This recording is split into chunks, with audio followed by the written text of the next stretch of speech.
बिस्मिल्लाहिर्रहमानिर्रहीम, अस्सलाम वालेकुम, वेलकम टू ज़ैदी टीवी। आज हम बात करेंगे लोन से रिलेटेड, बैंकिंग लोन से रिलेटेड। आज हमने दावत दी है ओन बुखारी साहब को। ओन साहब कैसे हैं? ठीक ठाक? अल्हम्दुलिल्लाह जी, आप कैसे? जो काफी एक्सपीरियंस लगते हैं इस फील्ड से, तो इनसे आज हम डिस्कस करेंगे होम लोन, ऑटो लोन और जो बिजनेस लोन होता है या माइक्रो लोन होता है उसके बारे में सारी ब्रीफली सर से हम डिस्कशन करेंगे। जी ओन साहब कैसे हैं? First of all thank you so much, आपने मुझे दावत दी है। बिल्कुल, बैंकिंग लोन होते हैं, 3 से 4 लोन होते हैं जो आपने नाम लिया है। इस पे सबसे पहले मैं आता हूँ पर्सनल लोन। पर्सनल लोन दो किस्म के माइक्रो होते लोन हैं। बोलते हैं? नहीं, माइक्रो लोन एक अलग चीज है। बैंकिंग का जो लोन होते हैं वो पर्सनल लोन, पर्सनल फाइनेंस वो एक अलग चीज है। माइक्रो लोन होते हैं जो आपके जैस कैश, टेलीनोर, छोटे लोन होते हैं। अब इसमें पर्सनल लोन होता है जी, जो सैलरी पर्सन है उन्हें दिया जाता है, जो बिजनेसमैन है उन्हें दिया जाता है। एक अमाउंट दे दी जाती है, फिर उस पे 3 साल बाद, 4 साल बाद उसने हर महीने की इंस्टॉलमेंट पे वो उतारना होता है। ठीक है। इसी तरह ऑटो लोन होता है, बैंक गाड़ी दे देता है, उसने 5 साल बाद पैसे सारे रिटर्न बैंक को देने होते हैं। और इसमें बिजनेस होना चाहिए, प्रूफ होना चाहिए, एनटीएन होना चाहिए, स्टेटमेंट अच्छी होनी चाहिए। ये सारी चीजें इस पे मिल सकती है। मतलब ये इस चीज पर डिपेंड करता है कि वो बंदा फाइलर है, वो एनटीएन उसका बना हुआ है, आप बिजनेसमैन या वो सैलरीड पर्सन है। बिजनेसमैन का सबसे पहला प्रूफ ही एनटीएन होता है कि फाइलर एक अलग चीज है, एनटीएन होना चाहिए। तो एनटीएन है तो वो बिजनेसमैन है। तो बिजनेसमैन है तो हम उसी स्टेटमेंट के हिसाब से चीजें दे सकते हैं। उसमें वो होम लोन भी ले सकता है, पर्सनल लोन भी ले सकता है, ऑटो लोन भी ले सकता है। ये किसी एक बैंक की बात नहीं कर रहा हूँ, ये ओवरऑल तमाम बैंकिंग सेक्टर में ऐसा हो सकता है। मैं चाह रहा हूँ कि आप बहुत ही इजी वे में लोगों को समझाएं कि अगर किसी पर्सन की 20,000 सैलरी है, अब वो लोन अप्लाई करता है, अब मेरा ख्याल है वो पता नहीं वो फॉल करता भी है होम लोन के लिए या नहीं। कितनी सैलरी है जो इस चीज के लिए फॉल करती है? अगर होम लोन के लिए किसी ने अप्लाई करना है अपने घर के लिए, या कंस्ट्रक्शन के लिए भी लोन मिलता है, इसके बारे में भी बताएं, या आपको सिर्फ न्यू जो घर ही परचेज करना है?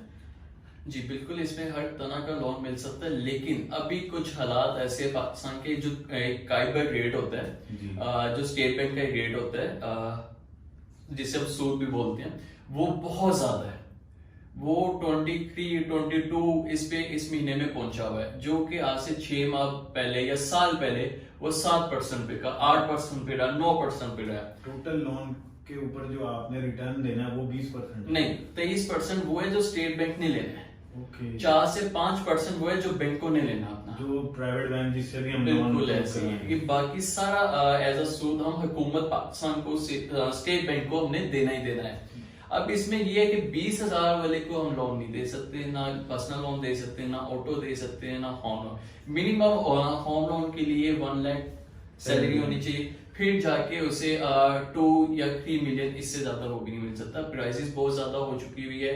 इंस्टॉलमेंट ही अब एक्चुअली अगर बंदा रफली आइडिया दे रहा हूँ 10 मिलियन लेता है वो 1 करोड़ रुपया, तो मिनिमम उसे 20 सालों पे इंस्टॉलमेंट जो बनेगी वो भी 2.5 से 3 लाख रुपए बनेगी।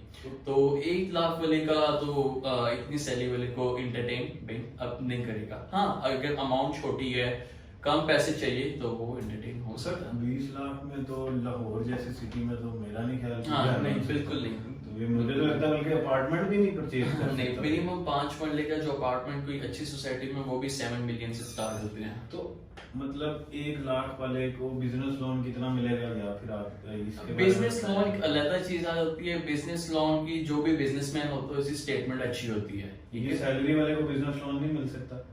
नहीं, सैलरी को बिजनेस है लोन, उसने अब अप्लाई करना है, या वो सैलरी पे अप्लाई कर सकता है या बिजनेसमैन पे, वो बंदे पे डिपेंड करता है वो बिजनेसमैन है या सैलरी पर्सन है। तो उसका बिजनेस रजिस्टर्ड भी होना चाहिए? बिल्कुल, एनटीएन होना चाहिए, रजिस्टर होना चाहिए एससीपी से, पूरा सेटअप होना चाहिए, ऑफिस सेटअप होना चाहिए, स्टेटमेंट होनी चाहिए प्रॉपर। चीज आ जाती है बिजनेस लोन की, जो भी बिजनेसमैन होता है उसकी स्टेटमेंट अच्छी होती है। ये सैलरी वाले को बिजनेस लोन नहीं मिल सकता?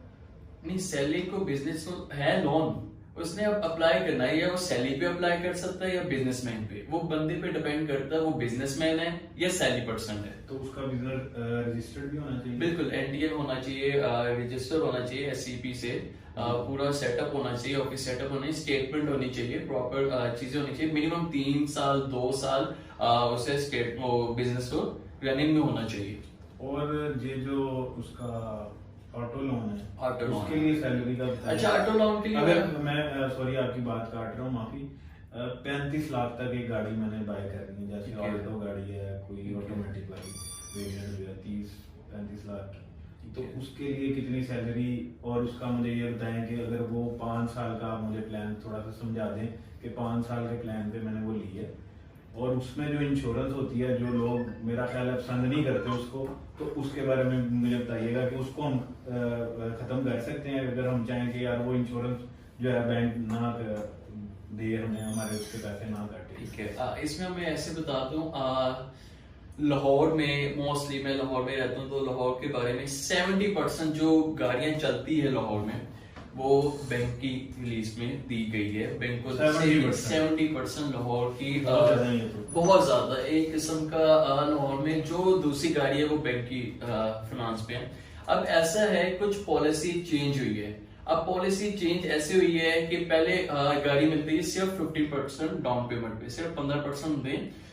25 लाख की गाड़ी है तो 15% 5 से 6 लाख रुपए दें और गाड़ी ले लें 7 साल के लिए इंश्योरेंस के साथ, बिल्कुल ऐसे। अब इन्होंने चेंज सब कुछ क्राइटेरिया चेंज कर दिया। अब गाड़ी जो 3 मिलियन से ज्यादा बैंक ने पैसे नहीं देने, 30 लाख से ज्यादा पैसे देने नहीं है, वो बाकी आप नहीं अदा कर। अगर गाड़ी 50 लाख के 20 लाख रुपए आपने देना है, 30 लाख रुपए सिर्फ बैंक दे सकता है। मतलब 30 की इंस्टॉलमेंट करेंगे, बिल्कुल 30 की इंस्टॉलमेंट करेंगे। अब 30 लाख के लिए आपकी इनकम होती है, अगर आपकी 2 लाख रुपए सैलरी है तो 2 लाख की 40% डीपीआर ले सकते हैं, ठीक है। एज पर स्टेट बैंक का लॉ है कि 2 लाख में अगर जितनी भी सैलरी है, सब 60% बंदे की अपनी सैलरी, सिर्फ 40% पे हम उसे home loan, auto loan, personal loan कुछ भी लेना, सिर्फ 40% के बटन पे लेना है सिर्फ, ठीक है। अब अगर 30 लाख भी लेना है तो अगर 30 लाख की हम, अच्छा मजे की बात ये, और जो टफ चीज हुई है एक किस्म से कि ना ले बंदा, 30 लाख की जो भी गाड़ी है वो 3 साल से ऊपर नहीं दे सकता बैंक। अच्छा, पहले का 7 साल 15% डाउन पेमेंट, अब 30 लाख की गाड़ी सिर्फ 3 साल से ऊपर वो नहीं ले सकता। अच्छा सर, ये जो जैपनीज कार होती हैं, जो समझ लें रिफर्बिश कार होती हैं, जो ठीक होके आती हैं कराची पोर्ट से हमारे तक, तो इसमें कितनी पुरानी गाड़ी का जो है मिनिमम 7 साल 6 साल पुरानी गाड़ी आप ले सकते हैं, लेकिन एज पर लॉ जापानी गाड़ी बैंक नहीं दे सकता। लेकिन होती नहीं है, अब बंद हो गया। अच्छा, अब बंद हुआ, पहले हो जाती थी। पहले तो मैंने बोला ना बहुत इजी लॉ का, तो पाकिस्तानी गाड़ी अगर इतनी पुरानी है उसको भी आप लोन 5 से 6 साल पुरानी है, आप कहते हैं कि मेरे दोस्त के पास है, मैंने वो खरीदनी है, तो वैल्यूएशन होती है वो गाड़ी आप ले सकते हैं। तो वैल्यूएशन कोई जो हमारे अपने बैंक के, हर बैंक के पैनल पे बंदे होते हैं, वो फीस जमा होती है, वो बंदा जाके मार्केट वैल्यू लगाता है, उस हिसाब से फिर वो मतलब इसमें 2 नंबरी नहीं हो सकती कि बिल्कुल। मैं अपनी कोई चीज अपने किसी दोस्त को बेचूं, उसमें कोई फेक किस्म की मैं अपनी कोड कर दूं। बस वो बैंक ने वेरीफाई करना होता है कि उससे पेपर्स ओरिजिनल है, कोई किसी क्रिमिनल में यूज ना हुई हो, किसी इशू में ना हो, बस वो भी दे देता है। ठीक है, बाकी प्रोसीजर वो न्यू गाड़ी वाला ही होता है। बिल्कुल ऐसे। अच्छा सर, एक मसला आजकल बहुत लोगों को आ रहा है, मेरे से कई लोगों ने बात भी की थी, वो मसला ये था कि आजकल कई ऐसी ऑनलाइन ऐप आई हैं जो मतलब वो लोन आपको प्रोवाइड करते हैं, कोई 10, 20, 50 हज़ार, जो उनकी कंपेन में हमें सुनने को मिलता है, हालांकि ऐसा मेरा। अच्छा सर, एक मसला आजकल बहुत लोगों को आ रहा है, मेरे से कई लोगों ने बात भी की थी, वो मसला ये था कि आजकल कई ऐसी ऑनलाइन ऐप आई हैं जो मतलब वो लोन आपको प्रोवाइड करते हैं, कोई 10, 20, 50 हज़ार, जो उनकी कंपेन में हमें सुनने को मिलता है, हालांकि ऐसा मेरा ख्याल नहीं है। आप इस फील्ड में काफी देर थे, आप मुझे इसके बारे में थोड़ा सा बताएं कि ये क्या फ्रॉड चल रहा है मार्केट में। अच्छा, और इससे स्टेट बैंक ने बचने के लिए क्या किया है अभी तक? अच्छा, इसमें ऐसा है, ये जो माइक्रो लोन है, मैं किसी का नाम नहीं लेना चाहूंगा, लेकिन ये बहुत ज्यादा मोबाइल एप्स है और ये सारी लोकल एप्स हैं, पाकिस्तानी एप्स है कुछ, ये कोई इनका आगे पिछला नहीं है, और ये सबसे बड़ा फ्रॉड है आपकी और आपकी फैमिली के साथ। ये ऐसा टेक्निकली फ्रॉड है, आप एक मोबाइल ऐप डाउनलोड कर रहे हैं, आप उनसे पैसे ले लेते हैं, वो आपको अवेयरनेस नहीं देते, ना अवेयरनेस रजिस्टर्ड हुए तो मुझे पैसे डिडक्ट कर आपको लोन दे दिए, पैसे दे दिए, लेकिन आपको कोई उन्होंने नहीं बताया कि रीशेड्यूल कैसे है, पैसे कैसे उतारने हैं, कहाँ पे हमारा ऑफिस है, कहाँ से अगर आपने उतार देते हैं एनओसी मिलना है, ऐसी कोई बात नहीं। होता है ऐसे कि बंदा पैसे ले लेता है, एक ईसीबी रिपोर्ट होती है स्टेट बैंक की, एक डाटा चेक होता है। ये दो चीजें ऐसी होती है, जो भी बंदा कहीं से भी पैसे लेता है उसमें वो शो होता है। अब बंदे पैसे तो ले लेते हैं, अब उन्हें अवेयरनेस नहीं होती कि हमने पैसे रिटर्न कैसे करने हैं। वो क्या करते हैं, वो मोबाइल ऐप डिलीट बंद की, मोबाइल ऐप, उन्हें लगता है कि मेरा उनका लिंक खत्म हो गया। कुछ टाइम बाद वो उनका जो डाटा होता है वो उनके पास चला जाता है, स्टेट बैंक के पास। स्टेट बैंक के पास, कि इसने 1500, 2000, 1000 रुपए जो भी लिया, इसने वो डिफॉल्ट किया।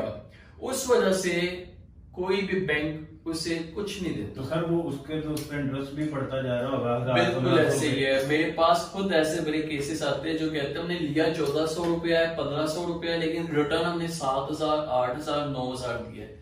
ये छोटे लोन है, लेकिन सबसे बड़ा जो इसमें मसला आ रहा है और आने वाला भी है आप सबके लिए, वो ये मसला है कि ये जो कंपनी है, जब इन्होंने रिकवरी करनी होती है तो ये ब्लैकमेल करते हैं।